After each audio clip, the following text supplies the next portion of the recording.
skills is really hard. It's really early. It's really messy. But it is better than any other way to judge potential in applicants if you're trying to build a business that will succeed with agility in the age of AI. Consistently, CEOs tell us that the skills that are in most demand are those innately human skills: problem solving, critical thinking, collaboration, networking, leadership. They're really hard to train and they're really hard to find. I would encourage everyone not to see skills as the change that they have to react to, but skills as the tool with which they can react to all these changes that are playing out right now. From PwC's management publication Strategy in Business, this is Take On Tomorrow, the podcast that brings together experts from around the globe to figure out what business could and should be doing to tackle some of the biggest issues facing the world. I'm Aisha Hazarika, a broadcaster and writer in London. And I'm Lizzie O'Leary, a podcaster and journalist in New York. Today, we're talking all about the workforce, and in particular, what workers need to be able to do to succeed in the future. Can traditional ways of hiring find the right workers to get the job done? Or are businesses missing out on talent that is out there and leaving workers behind in the process? What kind of change is needed to find the right talent? To find out more, we'll be talking to Anish Raman, LinkedIn Vice President and a powerful advocate for skills-based hiring. He sees the benefits for workforce and business. But first, we're joined by Pete Brown, PwC's global workforce leader. Pete, welcome back to the show. It's great to have you. Thank you for inviting me. Now, Pete, let's start by digging into what your clients are telling you. What are CEOs' top concerns right now when it comes to their workforce? Well, we survey CEOs every year in the PwC CEO survey. Some 40% of CEOs are saying that actually, unless they transform, they will not be economically viable in 10 years' time.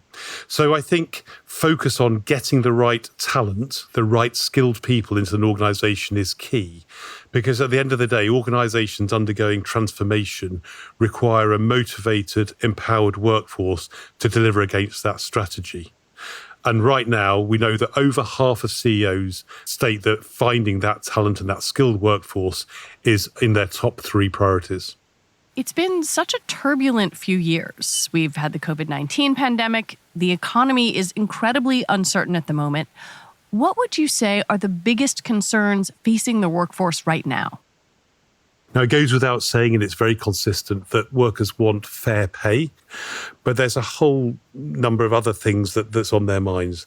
They want to work for an organisation that gives them meaningful work, an organisation that's investing in their skilling, not just as somebody in an organisation, but actually as a human being in society, such that they remain relevant in the world of work. They want leaders that listen to their point of view, embrace their ideas. They want to work for an organisation that has a clear purpose beyond just generating a financial return, that's inclusive and diverse. And I think that's the real challenge for employers, because they've got to get all those things right. Because if they don't, then workers will look to somewhere where those variables, if you like, are addressed. Pete, we'll come back to you to explore that in more detail. But first, Aisha, you interviewed Anish Raman. He's VP at LinkedIn. Yeah, Anish is also head of an initiative at LinkedIn called the Opportunity Project, which has some really ambitious aims. But a key strategy within that is to develop and enable skills-based hiring. Here's how he described their approach. The vision of LinkedIn is to create economic opportunity for every member of the global workforce. Every member, not some, every. So to do that, we think a lot about how to create more dynamism, more transparency, more equity in the system around economic opportunity, which is the labor market. To me, the labor market has always been broken if you judge it by how effectively it has matched talent and opportunity. For most of human history, people inherited work from their parents. What your parents did, you did, almost like the genes that determined your height. That's not efficient. That's not equal. Only for a couple of 100 years, we've had industrial revolutions that have created all these new ways of work. And over time, we've assigned higher education the task of creating mobility so that no matter where you started in life, through the right education, you could access all of these new opportunities. That model is facing a lot of challenges, not least of which is the speed with which work is changing because of technological advances and the limits that places on curriculum development to deliver curriculum that leads to employable skills. In some countries, you also have this added pressure of the cost of getting a degree and whether that cost is going to pan out in terms of the earnings you'll get with that degree. So that's where skills-based hiring comes in. I would think about skills-based hiring as transparency. What is a transparent way for me to know if I have the skills that this employer needs, or for the employer to know if I have the skills that this job needs? How do you think both employers and employees are reacting to this new idea of a skills-based approach? Employees are really the driving force of change in two ways. One, members on LinkedIn are starting to define themselves by their skills because it gives them more agency and more control over their story of self. So we're seeing hundreds of millions of skills added year over year on LinkedIn on members' profiles where they are contextualizing skills. They're not just saying I'm good at X or Y. They're saying in this job, these are the skills that I used and these are the deliverables that came about as a result. You also have Gen Z rising into the global labor market. I think a third of the labor market by end of the decade. And they are looking not just for stability and pay and pensions, they're looking more for flexibility and the ability to move across jobs and functions. That is only possible with a skills-first mindset. So between those two sort of driving forces, employers are recognizing this is something that we've got to do to meet employees where they're at. And really now the question is, well, how do I implement this? A lot of employers are realizing there are two choices. Do the hard work now for it to be easy later, or stick with the easy ways now and it's going to get hard later. Skills is really hard. It's really early. It's really messy. But it is better than any other way to judge potential and applicants if you're trying to build a business that will succeed with agility in the age of AI. Yeah, and we know that talent is everywhere, but opportunity is not. And I think the key thing there is when you use degrees as a filter, which again, degrees have value, they signal certain skills, but that is a fixed number. As we know, both because of the cost and issues around access, in the US, communities of color, the majority do not have a degree for all sorts of reasons. And so part of that recognition that talent is everywhere and opportunity is not, is that the ways that we have been mining for talent have self-selected out large, if not majorities of communities from accessing opportunity. Now, Anish, looking back on your own really illustrious career, you have studied government at Harvard. You've moved in these incredible circles. You've worked, for Barack Obama and the White House. You've been the upper echelons of CNN. Many people would kind of think, having Harvard on your resume like you do means you don't have to worry about specific skills. It's your calling card. What makes you so passionate about this skills-first approach and wanting to spread it out to people? As you mentioned, I do have these sort of good brand, interesting experiences on my resume. So as I got further and further in my career, I could always get a call with someone as I was looking for new opportunities because they were like, this is interesting. But over time, I grew more and more insecure about how I would explain all of those experiences in a clear and concise way in terms of what value I could bring to an organization. And this is where skills first reset everything. Now, what I say about who I am is I'm someone who, across my entire career, has developed a core skill around explanatory storytelling. That was true when I was a reporter, when I was a speechwriter, in all my growth roles, in all my campaign roles. I've added to that over time this skill set around coalition building, taking that story and being able to engage others so that they're spreading that story, ultimately to change beliefs and behaviors at scale. And in the past decade, I have assigned that skill set an issue, an area of expertise, which is economic opportunity. So now it all makes sense. And it's all really easy for me to explain and for others to get. Let's move on to looking at employers in this skills-first approach. Can you have both a skills-based approach as well as considering someone's degree, past job titles, etc.? I think you can and you must. It isn't degree versus skills. What employers need is a way to have those skills credentialed. Work experience is a way. Certificates that people are getting for different courses they're taking is a way. And then it'll depend on the employer, both in terms of sector and size, to weight the credentials and to weight what they think is the more efficient signal of skills. And in some cases, it'll be degrees. In some cases, it'll be certificates. In some cases, it'll be work experience, apprenticeships as an example. And skills lives underneath credentials. And in the credential level, degrees are the most established. But the push for employers is don't let them be the only gateway. When it comes to looking at this from the other end with workers, what kind of human beings will benefit from this new approach? Everyone who in this moment of just persistent, relentless, upending change wants to feel more control over their life, they will benefit from this because they will not be defined by other things. They will be defined on their terms by the skills they have. Especially as we enter the age of AI and the importance of people skills rising, everyone who is a person has people skills to build from. One level outside of that, it goes back to kind of the history of work. And I think it will really benefit communities who have been historically marginalized because, again, there are so many ways to think about skills and to credential skills. I'll give you one example. On LinkedIn, we have taken dyslexia and turned it into a skill. It is literally a skill that hirers can filter for because we have told the story of dyslexics as one where they have these unique skills and traits that are incredibly valuable in certain roles. Now, some smaller business leaders may be listening to our conversation and thinking, this all sounds great,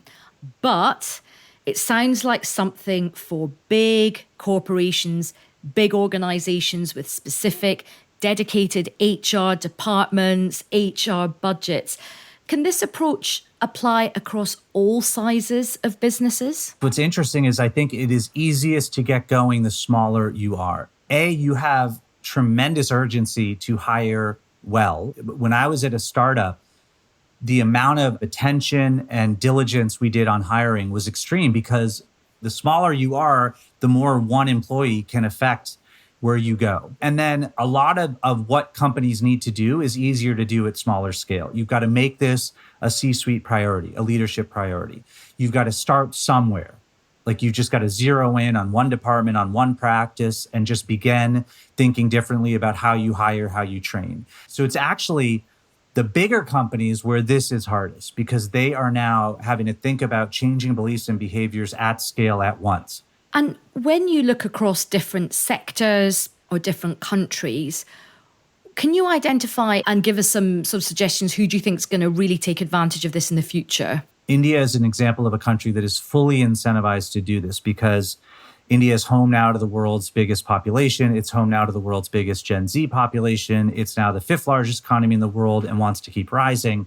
But in order to keep rising, it needs to build inclusive growth. If India doesn't have inclusive growth, it will likely fall back down. So then what that does is it creates a lot of energy around public-private partnerships, governments and employers talking to each other, really getting specific about what are you hiring for? What skills do you need? How do we make sure that people have access to education that will get them those skills?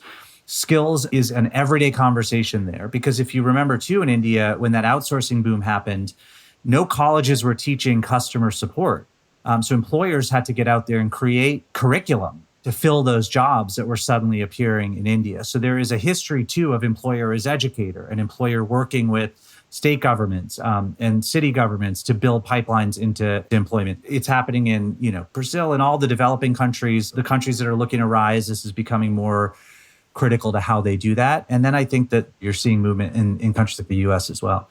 And is there any danger of this creating a two-tier system where for some jobs, it's a skills-first approach, and for other jobs, perhaps more senior jobs, the sort of strategic thinking, C-suite level jobs, they'll still rely on the old way of doing things, and that there will still be this inequality, but the skills first will just exist in a sort of separate space? Everything about all of this right now comes to intent at a systems building level. Are we all thinking about this with a view towards reducing inequities in the labor market and with a focus on not exacerbating inequities?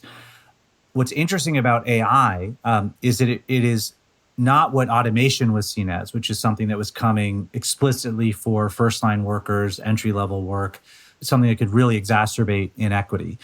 It's going to hit all facets of work. And I was just in India at a conference where we talked about the potential for AI to actually take low wage work which we often incorrectly describe as low skill work, and create an environment where suddenly we're able to better appreciate the high skills required for that work, and for low wage workers to be able to be more compensated and more valued for the work they do. Home healthcare work in the US is a good example of a high skill job that is often low wage. But in a world of work where people-to-people skills, people-to-people engagement, healthcare anchoring on that matters more, that math can start to change for employers. So I can see structurally the opportunities with AI to democratize access to economic opportunity, but it all will be decided now by the intent that we bring. I really think this is sort of a deciding decade as we look out at the next century, because this is when the foundations get built. And once they're sort of built and somewhat locked, they ripple out in ways that are harder to adjust over time. Is there an anxiety, particularly amongst older workers, about this new focus on skills? Because they might feel that their wisdom, their experience, the fact they've been immersed in a particular industry or organization for a lot of time should be their calling card. They might feel quite anxious about not having really up-to-date skills. How does shiny new skills versus wisdom, experience, how does that sort of fit together? Look, there's anxiety for anyone anytime change happens. Change leads to stress.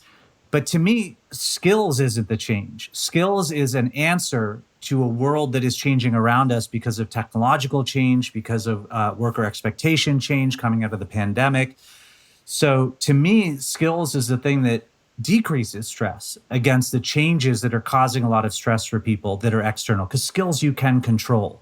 I would encourage everyone not to see skills as the change that they have to react to, but skills as the tool with which they can react to all these changes that are playing out right now. Fast forward into the future, where do you think the balance will fall? If you look back as far as you can and look forward as far as feels plausible, you could see an arc of physical abilities that shift to cognitive abilities that shift to social abilities. And you can hope that shift to social abilities has all sorts of good outcomes for us societally in terms of humanity coming more into our day-to-day. Well, Anish, thank you so much for your time. What a fascinating conversation we've had. Thank you so much for joining us on Take On Tomorrow. Thanks for having me. We're here once again with Pete Brown. Pete, there is so much to unpack there. If business leaders want to try this, what are some of the practical ways they can enact a skills-first approach?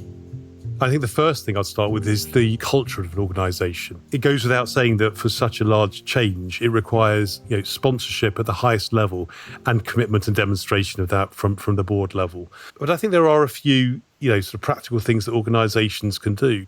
The first is around assessing the skills landscape and creating a strategic workforce plan, identifying the skills you need, but also then analysing the skills you've got and working out the gaps. And how do you fill those gaps? Do you fill that by upskilling people within your own organisation?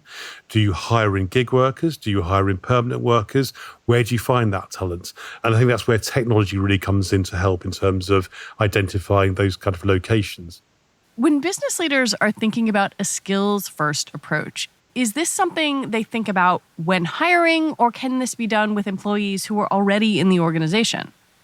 We actually did a study in conjunction with the World Economic Forum. And in that, we actually estimate that by looking at the people you have within your organization, breaking down the skills they have, and you release that into the workforce, there's probably the equivalent of 100 million workers worth of effort that you're able to release, which is huge.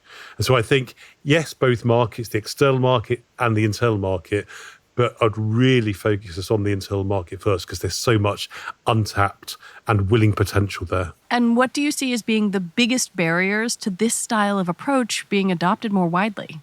I think firstly, the cultural shift that's required to foster an organizational environment where skills are trusted and recognised, replacing traditional biases that have always prioritised formal qualifications, if you like. I think secondly, in terms of assuming you have some form of standardised skill taxonomy, how do you verify those skills? And thirdly, I think developing that skills taxonomy, which maps to specific roles, that's something that's actually quite complex and hard to do, particularly in larger enterprises. When it comes to employees tweaking their resumes to make it a bit more skills first, do you have any tips for people, any advice for people? Challenge yourself, break down some of the things you've been doing at work, work out the skills you've been using and describe those in context. I think that's so much more useful actually for prospective employers when they see the context in which those skills have been used and demonstrated and the results. I think also embrace every and any opportunity to develop new skills, not just sort of classical technical kind of skills, but actually people skills, human skills. Consistently, CEOs tell us that the skills that are in most demand are those innately human skills: problem solving, critical thinking, collaboration, networking, leadership. They're really hard to train and they're really hard to find. And Pete, you have talked a lot about the benefits of unlocking the talent that you already have in-house that you didn't know was there. How do bosses tap into that internal talent pool? First, take a data-led approach. So, look at the data you already have. And many organizations have lots of data about their employees. Often they don't access it, they don't use it. Secondly, ask your employees. Make it easy for them to declare the skills they have, to share those. I think also create opportunities for people to move around the organization and create that kind of empowered workforce, that environment where you spend a lot of money hiring talented people, empower them. And final question to you, Pete. What we've been discussing here today about this new skill-based approach, is this something that lends itself to bigger organizations with big HR departments? How does this approach work for maybe smaller businesses? Larger organizations, particularly some of the traditional ones, often they get in their own way because of the processes, the approvals. It can be quite clunky in some examples. That said, I think the advantages the larger organizations have is back to that point around skills in front of your nose that you perhaps don't realize are there. You have a larger population of workers, you have more skills there. Your ability then to identify those skills and move those into the point of need is easier than perhaps in a smaller organization. Well, Pete, it's been such a pleasure having you back on the podcast. Thank you for your time and for all your insight. Thank you very much. I found this so interesting, Ayesha, because to be honest, I had not really thought about skills-based hiring and skills first. I think grew up in a very linear way of thinking about professional development. And just the ideas both of, leading with your skills and the way Anish described thinking about sort of one's career over a time span, but then also developing in-house talent was really interesting to me. I think the sort of recognizing people for what they can do, even if they're not already doing it, is fascinating. Yeah, I totally agree. I mean, I think we're so hardwired to think of good quality people being what school you went to or what qualifications. We're kind of, yes, our brains are trained to think about a person if they're good on paper, literally. But actually listening to Anish and Pete, this is about allowing people to tell the stories of what they could actually do for your company in a slightly different way. And I think this could be really exciting. I think it could unlock a lot of opportunities for women, for people from different backgrounds that haven't done that traditional route of education. I think it's going to be really interesting to see where this goes. That's it for this episode. Join us next week when we'll be asking, as business and society get caught up in the excitement of rapidly evolving AI technology, is enough being done to protect privacy? And what does business need to know as it navigates this new landscape? The benefits of these technologies are going to be so overwhelming. Their disruptive impact on so many aspects of people's lives is going to be so significant. We're not going to stop the technology. Forward progress is going to continue. We're going to need to approach it with humility.